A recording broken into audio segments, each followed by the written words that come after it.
Everyday new secrets and curiosities about Squid Game emerge. For example, there are several scenes where the frontman clearly shows himself as a traitor in front of everyone, but Gi-hun never notices.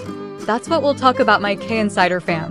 We'll review new curiosities and secrets from Squid Game Season 2. Ready? Let's begin. When Gi-hun plans his revolt against the guards, he organizes with his friends and says they will go against the game directors. Here, Gi-hun looks up, pointing to where he thinks the leader is. The interesting part is that in this scene, everyone looks at the ceiling except the frontman player 001 stares directly at Gi-hun. He doesn't look at the ceiling because he knows no one important is there. In his mind, Gi-hun is directly challenging him, which is why he stares back. The scene symbolically shows us how the frontman has been deceiving Gi-hun all along. Every time Gi-hun points one way, the frontman has already gone another. He has always been ahead of all his plans.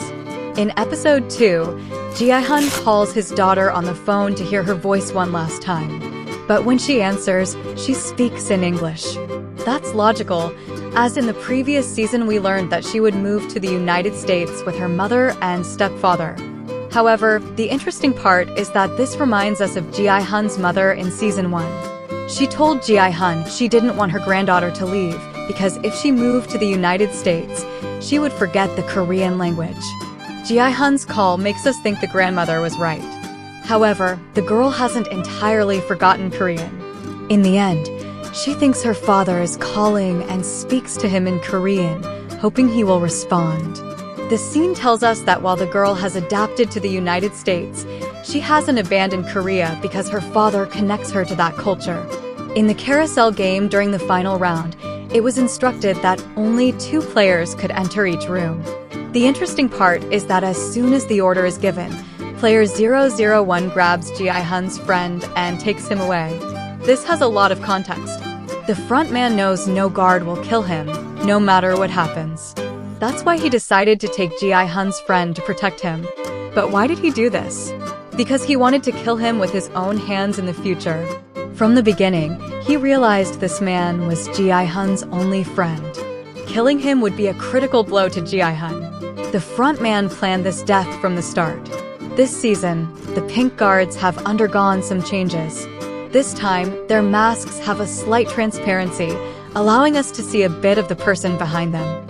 In Season 1, this wasn't the case. Their masks were completely opaque, showing nothing but black. Why this change? Well, it's because in Season 1, the goal was to portray the guards as entirely anonymous beings. They weren't people, but heartless soldiers.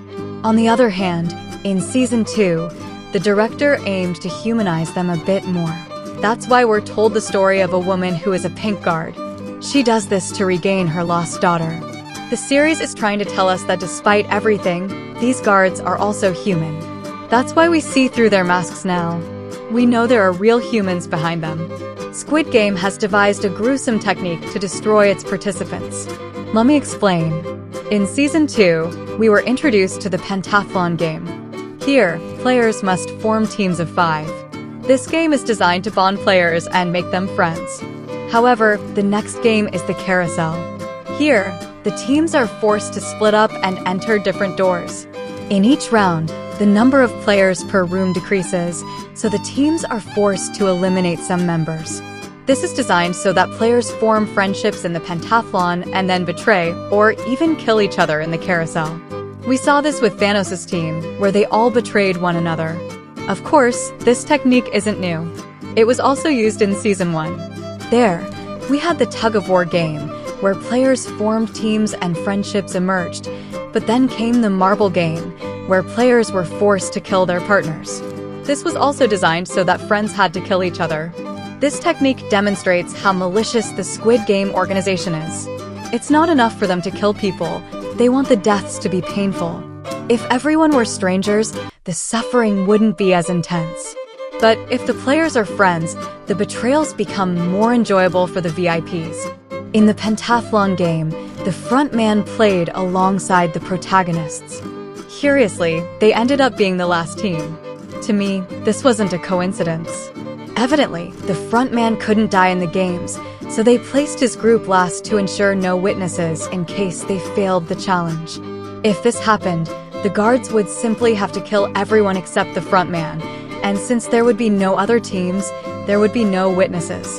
From the beginning, player 001 played it safe. This isn't unusual. In Season 1, the elderly Nam also used similar tricks to ensure his survival in the games. When the police and their team inspect an island, they encounter an explosive trap. The explosion scares the team inside the boat, and everyone immediately looks toward the island. However, if we pay attention, the ship's captain isn't surprised. He turns his head very slowly because evidently he's a traitor.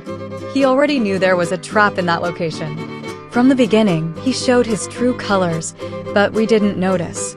In the pentathlon, we had an epic moment when player 388 won the Gongi game. Gi-hun demonstrated mastery in this game, saying he used to play it a lot with his sisters. However, behind-the-scenes videos revealed that the actor didn't perform the moves. The production hired a Gongi professional.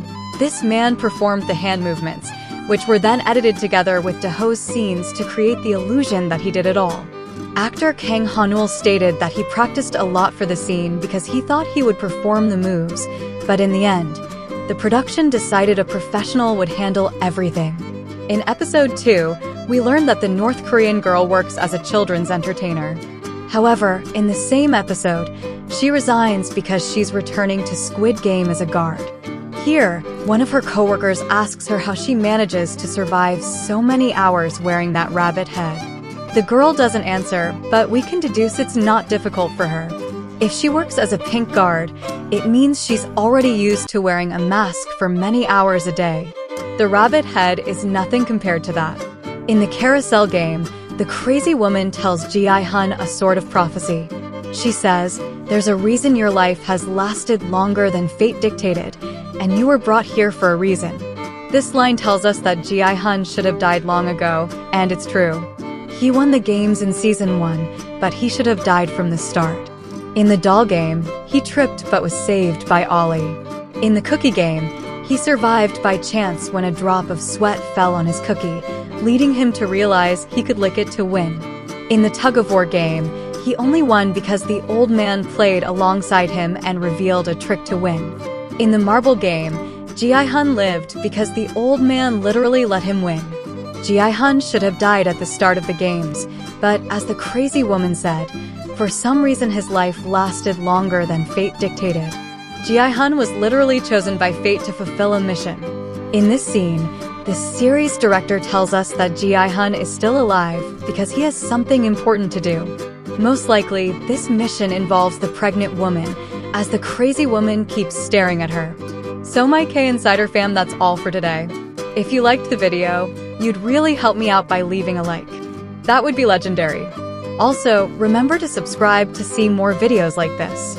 Thanks for listening, and I'll see you in the future.